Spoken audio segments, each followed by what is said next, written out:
So hey guys a very warm welcome on this channel. My name is Shahnawaz and आज की video में I will be discussing about how I got all India rank 2489 in the first attempt in IMCET. Just after class 12th, without any preparation, I gave this examination and I scored all India rank 2489. सो मैं बताऊंगा कि कैसे मैंने approach किया, मुझे कब पता चला इस एग्ज़ाम के बारे में, मतलब पूरा बैक स्टोरी कि मैं क्लास 12th में था. I came to know about this field, I came to know about IMCET and sponsorship मेरा कैसे लेट हो गया.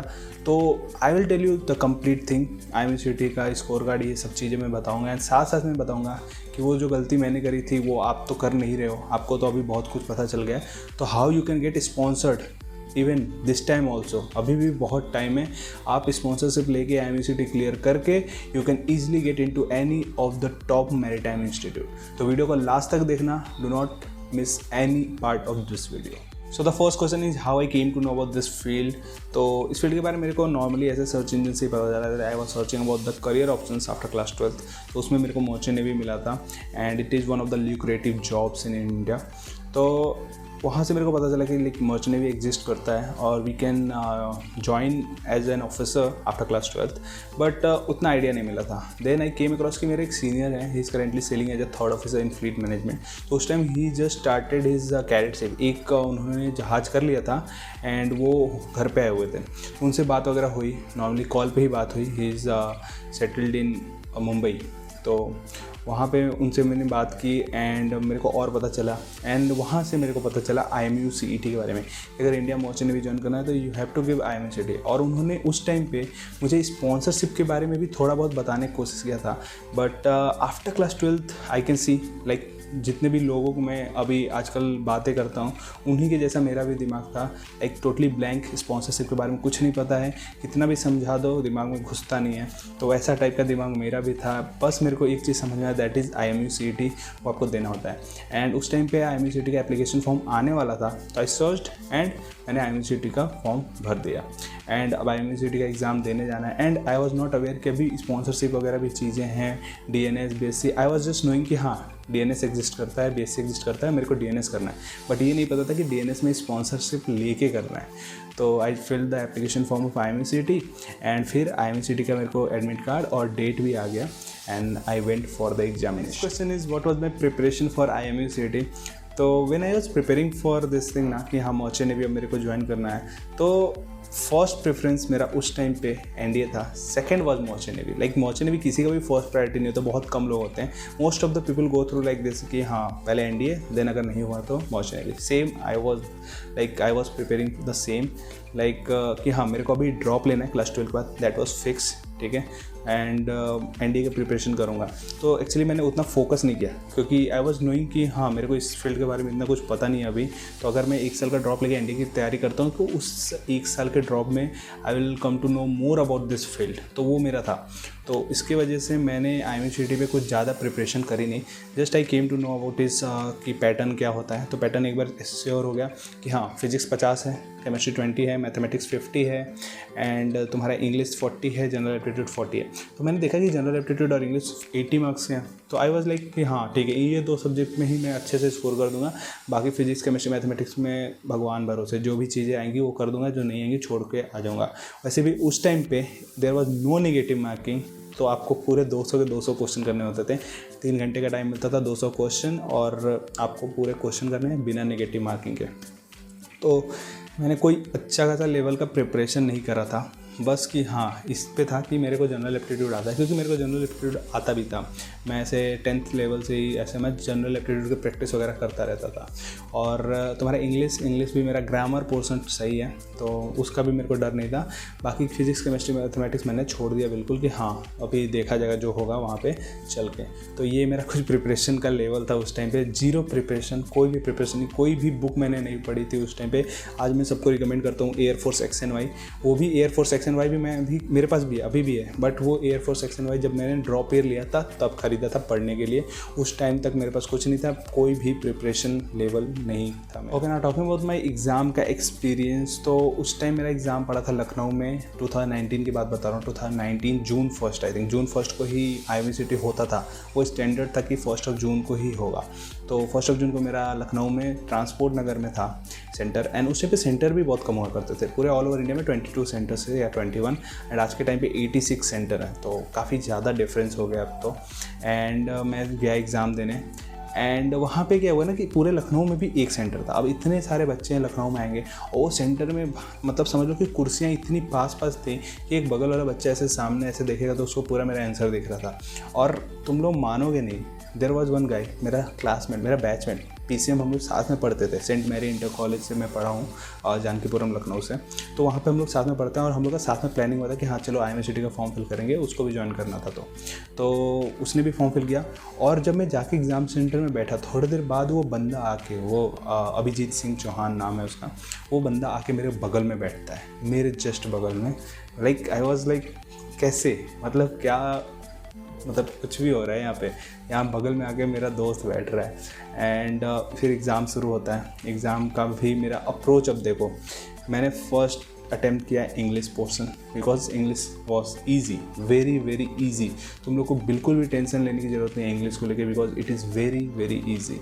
एंड उसके बाद तुम्हारा जनरल एप्टीट्यूड पोर्शन। अब क्या है, IMCT में कैलकुलेटर अलाउड है, एंड जनरल एप्टीट्यूड मेरा इतना सही है कि मैंने पेपर और पेन छुआ भी नहीं, just I was calculating on the calculator, and सारे क्वेश्चन हो रहे थे, सारे क्वेश्चन किए मैंने। मतलब समझ लो कि 40 क्वेश्चन इंग्लिश के, आई वॉज श्योर कि हाँ इसमें 40 में 40 मेरे सही हैं इंग्लिश में, एंड जनरल एप्टीट्यूड में 40 में से 38, तो आई वॉज श्योर कि हाँ मैंने सही किया। वो 2 क्वेश्चन भी मेरा वो था कि वर्क एंड टाइम वाला क्वेश्चन होता है ना, कि एक इतने लेबर ये करेंगे वो वाला, तो वो वाला क्वेश्चन मेरा थोड़ा सा तैयार नहीं था, तो वो मैंने छोड़ दिया था। 2 क्वेश्चन उससे आए थे, तो आई वॉज श्योर कि हाँ 38 क्वेश्चन मेरे जनरल एप्टीट्यूड में सही हैं। तो अब क्या, इंग्लिश और जनरल एप्टीट्यूड को मैंने टाइम दिया था, एंड उसके बाद मैं गया था केमिस्ट्री के लिए। केमिस्ट्री में अब क्या है कि 20 नंबर के पेपर होते हैं, एंड 20 में से लाइक ऑलमोस्ट 10 क्वेश्चन के अराउंड तो मैंने देखा सीधा ऑर्गेनिक केमिस्ट्री से उठाकर उन लोगों ने दिया है, एंड 10 क्वेश्चन तुम्हारा फिजिकल और इनऑर्गेनिक से मिला के। तो इनऑर्गेनिक तो मेरा 0। ऑर्गेनिक केमिस्ट्री में थोड़ा बहुत हेलो एल्केन्स, हेलो एरिन्स, यही सब चीज़ें आती थी, मतलब जो भी केमिकल बॉन्डिंग से वो सब क्वेश्चन पूछ रहे थे, तो वो मैंने इधर उधर करके, मतलब उसमें लग रहा था मेरे को 1-2 मैंने सही कर दिया है। बाकी ऑर्गेनिक केमिस्ट्री में 1-2 मतलब जो नेमिंग रिएक्शन मेरे को याद थे उससे हो गए 1-2 क्वेश्चन। एंड फिजिकल केमिस्ट्री मेरा थोड़ा सा स्ट्रॉन्ग था, सॉलिड वाला चैप्टर हो गया, तुम्हारा केमिकल काइनेटिक्स वाला चैप्टर हो गया, तो ये सब मेरे तैयार थे। तो फिर जो तुम्हारे ये केमिकल काइनेटिक्स है उससे एक न्यूमेरिकल डायरेक्ट उठा कर उन लोगों ने पूछा था, तो वो भी मेरा हो गया। वो NCERT से ही उठा कर पूछा था, तो वो तो मेरे को आता ही था। वो मैंने बोर्ड एग्जाम से पहले वो क्वेश्चन कई बार लगाया था, तो वो मैंने डायरेक्ट आंसर पे ही टिक किया, वो ऐसा क्वेश्चन था। बाकी सॉलिड वाले चैप्टर से वो सब चीज़ें मेरी हो गई थी, तो मतलब लग रहा था मेरे को कि केमिस्ट्री मैंने 20 में से 10 क्वेश्चन तो अराउंड कर दिया था सही, एंड बाकी का आई एम नॉट श्योर, मैंने टिक कर दिया, मेरे को आता नहीं था क्वेश्चन। फिर मैं गया फिजिक्स में। अब फिजिक्स का पोर्शन क्या है ना, फिजिक्स में पूरे 50 क्वेश्चन में से अराउंड 25 क्वेश्चन और मे बी 30 क्वेश्चन अराउंड तुम्हारे थ्योरेटिकल आते हैं, एक न्यूमेरिकल नहीं आते, थ्योरेटिकल आते हैं। अब वो थ्योरेटिकल है कि तुमको अगर पता है ना, you can do it very easily, इतना ईजी होता है।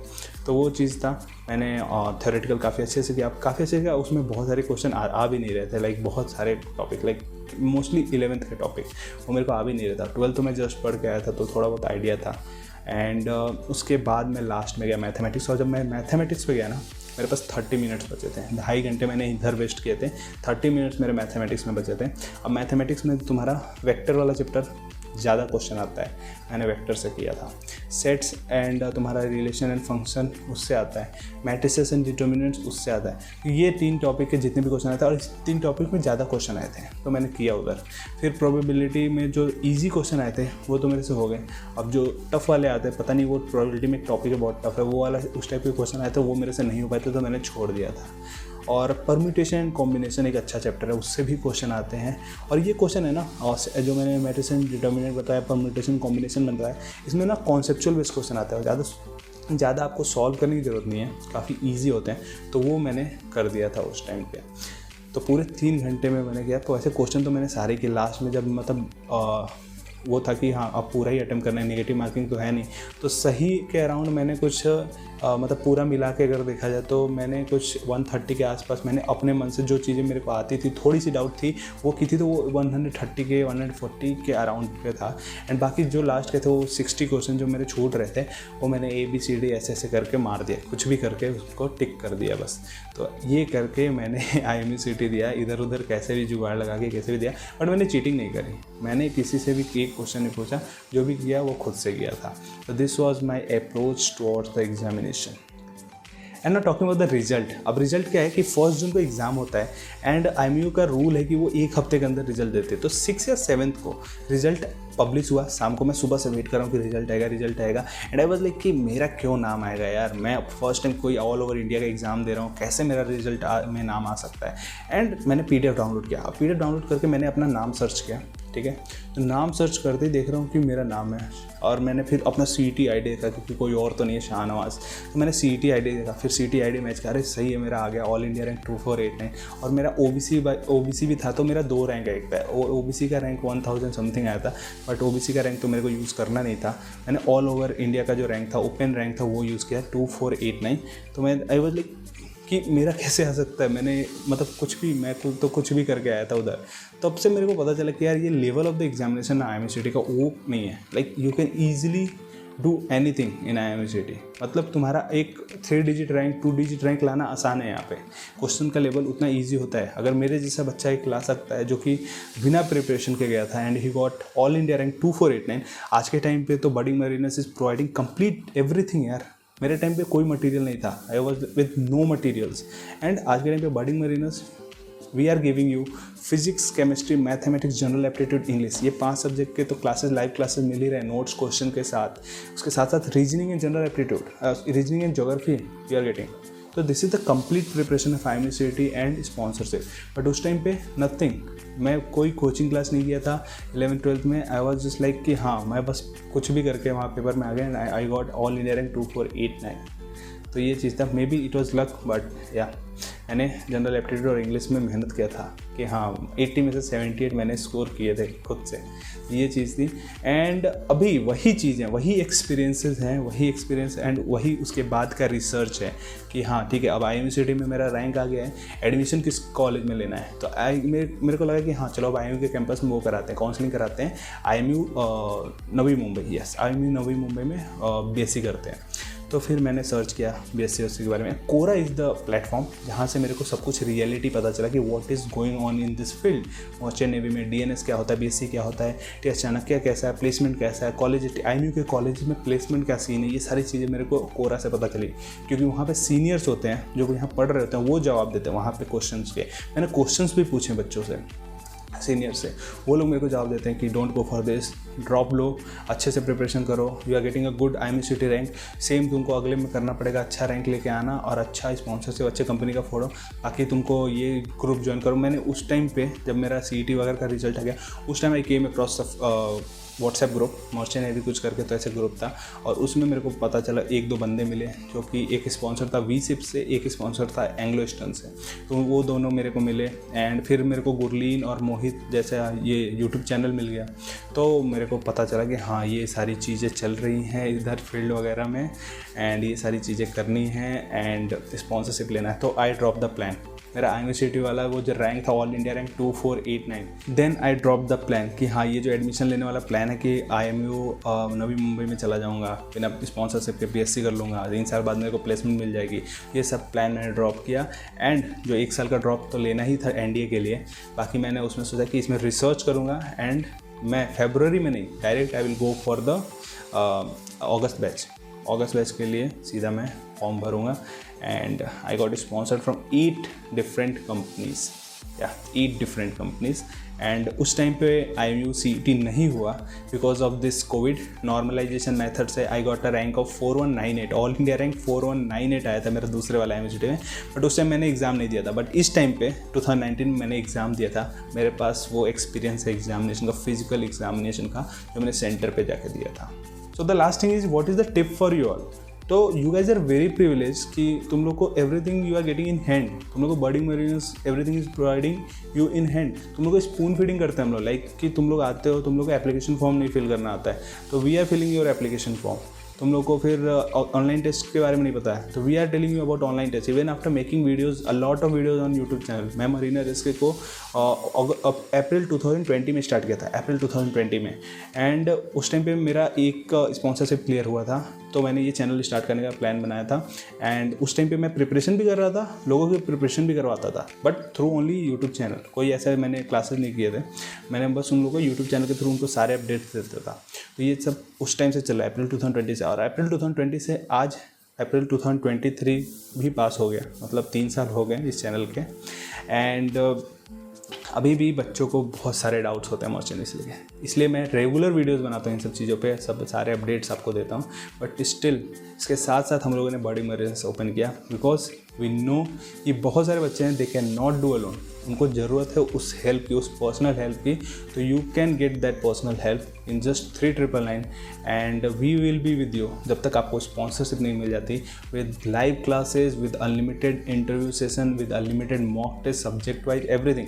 अभी भी 1 महीना है and batch is going to start from 8th of May। अभी भी आपके पास चांस है, you can come and join the batch number 20 of Budding Mariners which is starting from 8th of May। आपका स्पॉन्सरशिप भी अभी मिल सकता है, आपको IMUCT भी क्लियर हो सकता है, and you can go in top colleges. अभी भी टाइम है टॉप कॉलेजेस में जाने के, टू डू DNS, ये सारी चीज़ें। तो yes, you can join Budding Mariners, just WhatsApp on this number and you will be in our batch. So guys, that's the complete information about this video. And यही preparation level था यार मेरा, मैंने कुछ खास प्रिपरेशन करी नहीं थी, but right now I will personally recommend you कि प्रिपरेशन करो, because competition is not the same. उस टाइम की तरह नहीं है कंपटीशन, उस टाइम पे कुछ था ही नहीं। पूरे ऑल ओवर इंडिया में लाइक 16 to 17,000 बच्चे फॉर्म भरते थे IMUCT का, but right now it is around 40 to 45,000। तो आपको देखना पड़ेगा कि कंपटीशन किस हिसाब से चल रहा है, उस हिसाब से आपका अप्रोच होना चाहिए पेपर के लिए।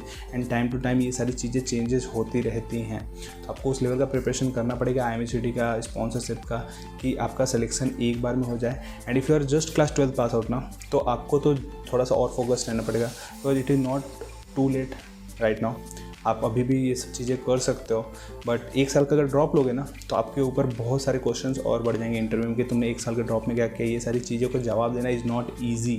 तो इसलिए मैं पर्सनली रिकमेंड करूँगा कि come join the batch and will help you out in everything, sponsorship and IMUCT। पूरा कंप्लीट प्रिपरेशन आपका होगा। So if you found this video useful, just give it a thumbs up, and कोई भी doubt है तो put it in the comment section, and please subscribe this channel and press the bell icon so that you will never miss any update from my side. So yeah, thank you for watching this video.